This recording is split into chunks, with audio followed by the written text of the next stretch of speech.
मेरे हृदय सम्राट, मेरे इष्ट देव,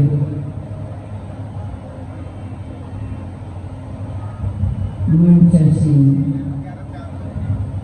सभी संत मंडल, मेरे महाराज जी के चरणों के आगे, मेरे भाई और बहन, सबसे पहले मैं श्री स्वामी जी महाराज जी के चरणों में बैठकर हृदय से ये प्रार्थना करती हूँ कि हमारे भाई जी जो इस अवस्था में आपको दिखाई दे रहे हैं, वो बिल्कुल स्वस्थ हो जाए, यही मेरी श्री चरणों में प्रार्थना है। वैसे तो फकीर बीमार नहीं होते, वो एक दुनिया वालों को दर्शाते हैं, फिर भी हम लोग प्रार्थना तो करनी है ना। बाकी आज का जो नजारा देखने को मिल रहा है, बहुत ही अच्छा लग रहा है। ये भंडारा जो है, जब हमारे श्री स्वामी जी महाराज जी स्वस्थ थे तो उनको हम लोग चंडीगढ़ में दिखाने के लिए गए, साथ में हम लोग भी गए और हमारे संत कैलाशपुरी जी कहने लगे कि स्वामी जी की जितनी भी रिपोर्टें सही आ जाए, उसके बाद गुरु पूजा का जो महोत्सव है वो श्री महाराज जी के चरणों में मनाया जाएगा और श्री स्वामी महाराज जी की रिपोर्टें सारी सही आ गई और जो संकल्प किया हुआ था कि महाराज जी के चरणों में गुरु पूजा का त्योहार मनाया जाएगा, तो 2 साल के बाद श्री स्वामी महाराज जी कैलाशपुरी बाई जी को धल्ली बाई भी कहते थे। कहने लगे धल्ली बाई गल सुन, इतनी गर्मी ते तू भंडारा रख दिता गुरु पूजा का। आज देखो वो श्री स्वामी महाराज जी की ये रौनकें जो हैं वो नजर आ रही हैं। तो आज हम लोग गुरु पूजा का पर्व जो है मनाने के लिए आए हुए हैं। गुरु पूजा का जो पर्व है, जिंदगी में जितने भी पर्व हैं सबसे सर्वोत्तम उच्चतम ये गुरु पूजा का पर्व है, जिसको वेद व्यास जी के, जिन्होंने चारों वेद पुराणों की रचना की और ये गुरु पूजा का दिवस रखा गया। तो मैं तो पहले भी कहती हूँ, जो गुरु पूजा साल के बाद हम लोग यहाँ पर मनाने के लिए, गुरु चरणों में मनाने के लिए आते हैं, गुरु शिष्य का जो नाता है उसको देखा जाता है कि हम कितना निभा पाते हैं या नहीं निभा पाते।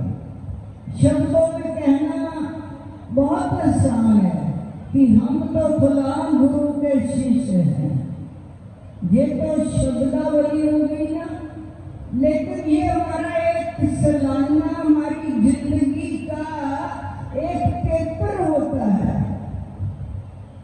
साल के बाद हम लोग गुरु पूजा करने के लिए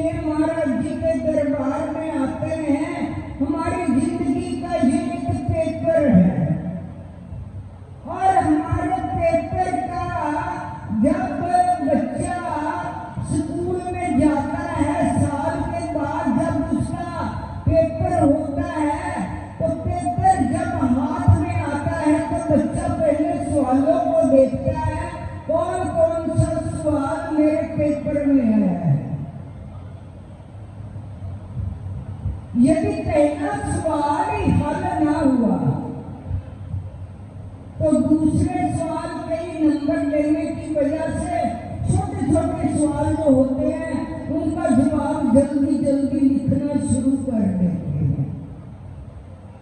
लेकिन हकीकत में देखा जाए कि हमारी जिंदगी के पेपर का जो पहला क्वेश्चन है, जैसे गणित में हल करने के लिए एक रकम दी जाती है, उसके बाद सवाल की जब रकम दी जाती है उसको हल किया जाता है, तो जितने भी उस चैप्टर के सवाल होते हैं अपने आप ही हल होते चले जाते हैं। तो हमारी जिंदगी का जो सवाल पहला है इस पेपर का, हमने वो देखना है कौन सा सवाल है कि वाकई उस सवाल को हम लोग हल करेंगे भी या नहीं करेंगे। तो हमारी जिंदगी का सबसे पहला हमारे पेपर का सवाल ये है कि तुम कौन हो। जैसे राम भगवान जी जब शिष्ट के दरबार में गए तो गुरु जी अंदर थे, दरवाजा बंद था। भगवान राम जी ने दरवाजा खटखटाया, भीतर से आवाज आई गुरु की, कौन हो। तो श्री राम जी भी कहने लगे यही तो मैं पूछने के लिए आया हूं कि मैं कौन हूं, पूछने के लिए आया हूं। तो जिंदगी में मैं कौन हूं इसकी व्याख्या जो हमारी जिंदगी का पहला सवाल है कि मैं कौन हूं। हमने इस शरीर को ही सब कुछ समझ रखा है कि मैं हूं,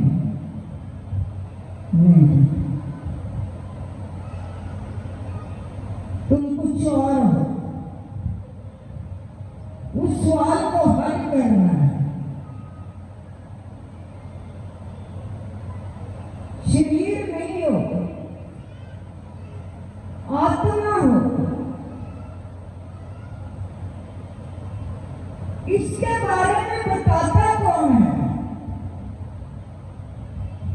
जीवन में जब संत मिलते हैं, सतगुरु मिलते हैं, फिर जीवन में पता चलता है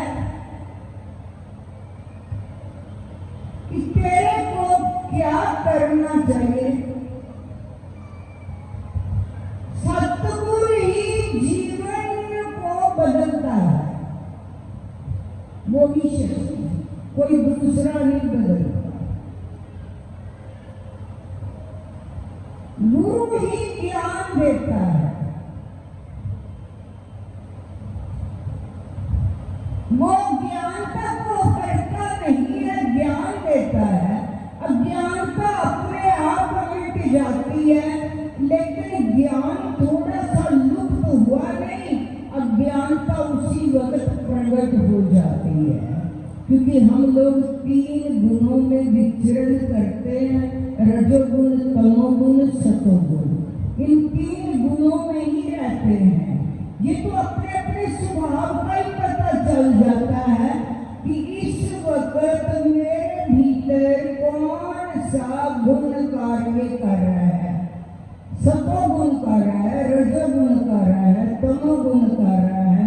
मैं इसकी व्याख्या नहीं करनी क्योंकि टाइम को देखते हुए चलना है, व्याख्या नहीं करनी, लेकिन इसे ऊपर उठना है। गुरु शक्ति हम लोग बोल तो देते हैं कि मेरे मुर्शिद हैं। जब गुरु कहते पारस में और गुरु में बड़ा अंतर जान। पारस तो लोहा पंचन करे, लोहे को स्वर्ण बना देता है, लेकिन समान बना देता, अपना रूप दे देता, उसको गुरु शक्ति बख्श देता है। तभी तो किसी ने कहा मेरे पीर दे लखा मुरीद पीर बन गए। कितनी ये लाइन छोटी सी है, मेरे पीर दे लखा मुरीद पीर बन गए। अब सबको महाराज जी ने अपना रूप दे दिया ना, सभी अपने अपने आश्रम में गुरु बनकर गुरु पूजा करवा कर आए या नहीं आए? सभी ने की ना गुरु पूजा, सभी गुरु बन गए, सबको गुरु बना दिया। ये उसकी महानता है, अपना रूप बख्श दिया। लेकिन यहां पर ये भी देखना है कि उसने अपना रूप तो बख्श दिया, क्यों बख्श दिया? जैसे कि एक बार भगवान नारायण जी अपने मस्ती में लेटे हुए थे, तो लक्ष्मी जी चरण दबा रही है, आंखें बंद करके। तो लक्ष्मी जी ने सवाल किया, महाराज जी आपके कितने नाम हैं? उन नामों में एक आपका नाम तारण हार भी है। तो महाराज जी आगे से मुस्कुरा दिए। हम भी इसी तरह से एक गांव में गए, एक छोटा सा बच्चा, उसका वो 40 दिन के बाद चोला डालना था। जब उसको चोला डाला तो आजकल नाम भी नए फैशन के होते हैं, तो मैंने कहा कि हमने नाम नहीं रखना, आपने जो सोचा है वो हमें बता दो, हम बोल देंगे कि ये बच्चे का नाम है। उसकी छोटी बहन जो थी उससे पूछा गया इस बच्चे का नाम क्या रखना है? कहती जग तारण रख दो भाई, जग तारण। अच्छा जग तारण, इस बच्चे का नाम? तूने ये नाम कहां से सुना? जग तारण। कहती आरती में रोज तो बोलते हैं हरिओम जय श्री जग तारण, इसलिए मेरे भाई का नाम जग तारण रख दो।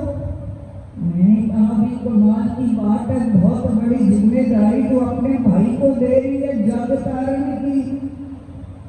तो इसी तरह से लक्ष्मी कहती है आपको तारणहार लोग बोलते हैं, तारणहार। इतना बड़ा आप काम करते हो, कितने जीव हैं, जल थल नभचर 84 लाख योनियों, कितने लोगों को, कितनी योनियों को आप तारोगे, तारणहार। कितनी जिम्मेदारी है आपकी। आगे से भगवान हंस दिए। लक्ष्मी कहती हंसने का इसमें क्या प्रयोजन आ गया भाई? कोई ऐसा काम तो मैंने पूछा नहीं है। यही कहा कि आपका नाम तारणहार क्यों बोला जाता है, तो बड़ी ब्यूटी बन जाती है तारणहार की। कहते मैं नहीं किसी को तारता। अच्छा आप नहीं तारते तो कौन तारता है?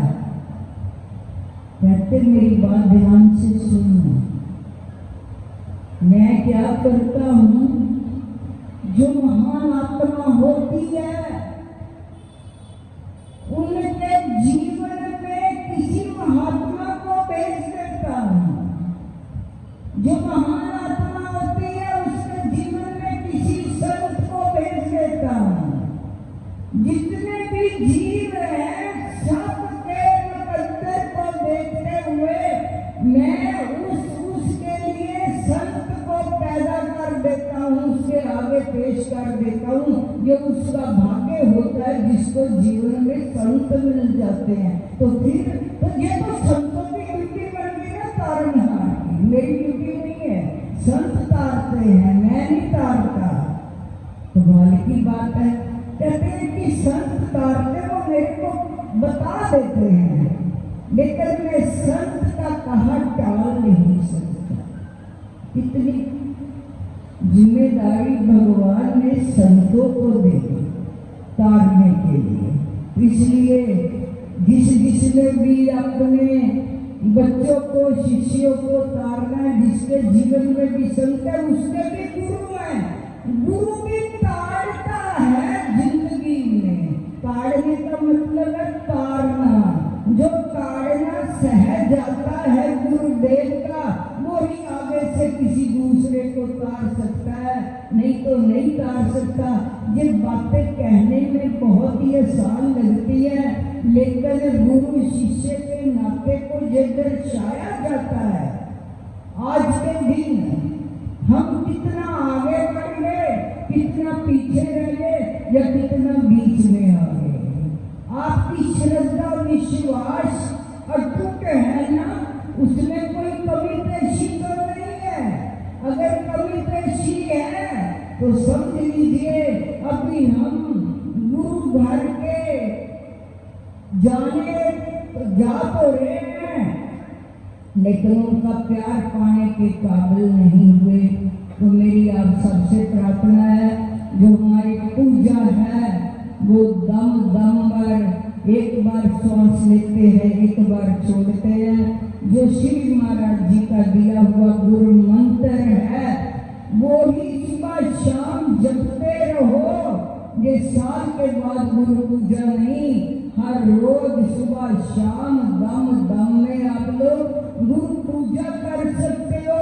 गुरु पूजा का एक अजीब ही आनंद होता है जो भीतर के आनंद को प्राप्त करता है।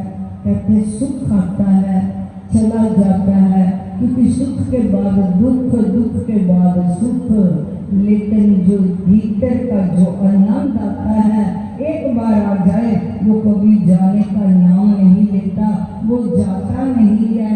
इसलिए उस आनंद को रोज पिया करो। रोज सुबह उठकर सबसे पहले गुरु पूजा किया करो, उसके बाद कोई और कार्य किया करो।